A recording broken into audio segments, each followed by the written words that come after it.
Hello and welcome to week 2 of the Imagine Your Story summer reading program. My name is Mary Ann Wright and I'm a 4-H area educator with Lincoln University Cooperative Extension. This week is all about myths and mythology.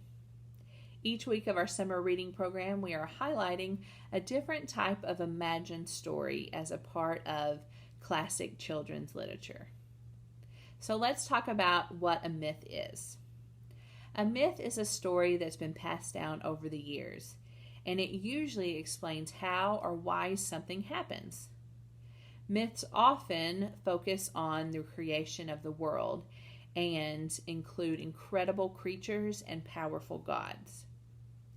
Mythology originates from a time when science didn't yet exist, and these stories were a way that people and civilizations explained the things that were happening around them. When we think about myths today, we usually consider them fantastic stories. But a long time ago, they were much more than this. People considered it their history, and some people still do today. When we look at myths, they can usually be broken into different categories. We have creation myths, which talk about how the world was made and how humans and creatures came to be. We also have nature myths, which talk about things that happen in nature. And then we have myths that revolve around quest. And quests are trips or adventures that are usually gone on by a hero of our story, and they include lots of obstacles along the way. When we think about mythology, we almost always go straight to classical mythology, which is Greek and Roman mythology. But almost every ancient civilization had their own stories and their own myths. If we look at Africa, we see Egyptian mythology. We also see Zulu myths.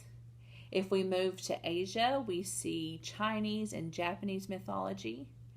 There's also a lot of mythology that involves religion. If we head to Oceania, we see Polynesian mythology, which we might be a little familiar with because of the movie Moana. In that film, we were introduced with several different Polynesian gods. If we go to Europe, we have Celtic myths. We also have Nordic mythology. And if you are a comic book or a superhero fan, you might be surprised to find out that a lot of those superheroes have qualities of gods from different types of mythology, especially Nordic mythology. If we go to the Americas, we see stories involving the Mayan culture, Aztec culture, and then we also have several different North American mythologies.